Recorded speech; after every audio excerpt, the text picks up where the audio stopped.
Tenerife may have a reputation for mass tourism, but in fact, away from the resorts on the south coast, you'd be hard pushed to find a crowd. Accompanied by local guide Jose Ramon, travel writer Jane Dunford takes a look at the other side of Tenerife. The lush valleys and traditional towns of the north, the beautiful coastline and the volcanic landscapes. Behind me here is Mount Teide, the highest mountain in Spain. When you come up to the national park, you're surrounded by evidence of volcanic activity wherever you look. It really is spectacular. But wherever you go on the island, you'll be aware of the volcanic origins. Obviously in the dramatic landscape, but also in the food, in the buildings, in fact in all aspects of life in Tenerife. Volcanic soil, it turns out, is incredibly good for growing all kinds of exotic crops. Aside from its most famous export, Tenerife is building a steady following for its wines.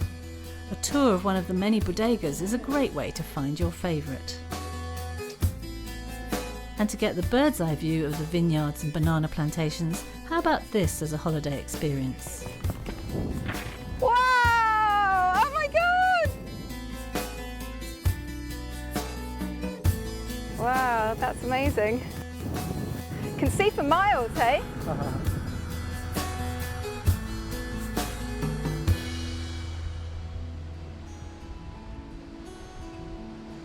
Back down to earth, but still with breathtaking scenery on the agenda, Jane headed to the northeast corner of the island and the Anaga Rural Park. On the coastline from the tiny hamlet of Taganana, the jagged cliffs and rocky outcrops provide a spectacular coastal drive. But inland, it's all about the very special forest, as local guide Jose Ramon explains. This is called laurisilva. It actually means laurel forest.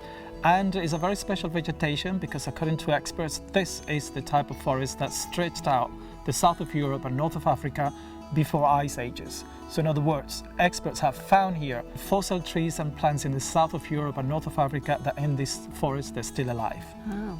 So it's very different from the rest of the island, isn't it? Yes, indeed. Because the island is not that old, this is completely different. Volcanic activity stopped on this region about 3 million years ago. So we're visiting one of the oldest volcanic regions on Tenerife.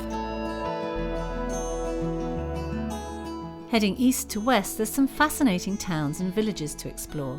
Santa Cruz, of course, is the capital, but nearby is La Laguna, the oldest settlement on Tenerife. In 2007, the Historic Centre was declared a UNESCO World Heritage Site, and many of the buildings have been beautifully restored. It's a really lovely place to wander around and explore.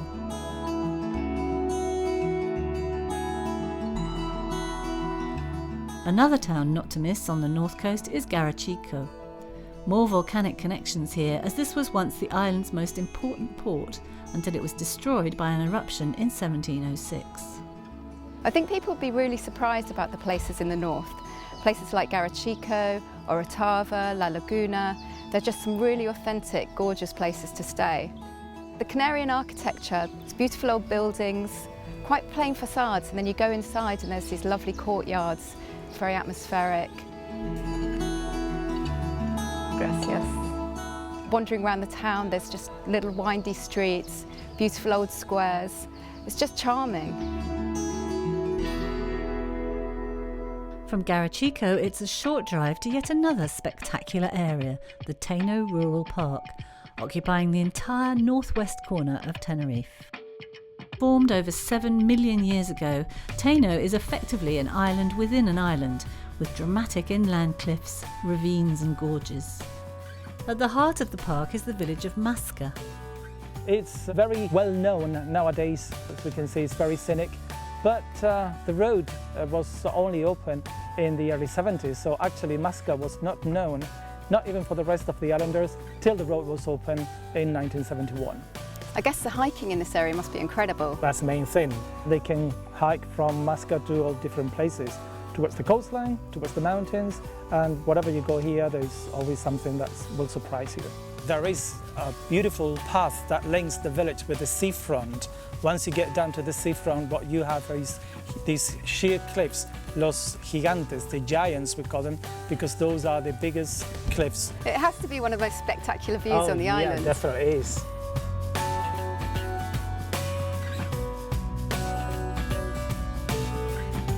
And of course, aside from the amazing scenery on land, the surrounding ocean has its own surprises.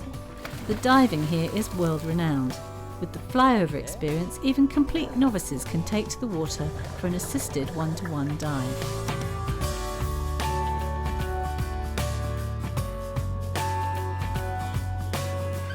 More stars of the ocean are just a short boat trip away. We're gonna go 2-3 miles far away. We're gonna find the pilot whale. Pilot whales. Pilot so whales. how likely are we to see them? In this part of the island, we have like 500-600 of these whales around here all year. We see them every day. This is one of the best places in the world to see whales and dolphins because we can see 30 different types. Usually I'd think of seeing whales, you know, wrapped up warm, maybe out in Canada, but this is just lovely. The sun's shining, sea is so calm, just waiting for the whales to appear.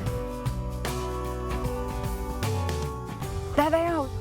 Oh my God, they're so close to the boat. I've seen 3, and again, and again. You felt like you could reach out and touch them almost. It's so exciting. You could come to Tenerife and spend your time on the beach, but there's so much more to see and do, especially exploring the volcanic landscape. And whatever you do, don't miss the chance to come out on the water and spot the whales. It's absolutely amazing.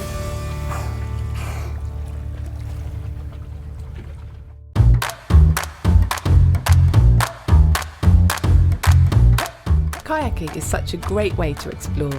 It's easy, anyone can do it, and best of all, it's silent, so you can get really close to all the animals and birds without disturbing them.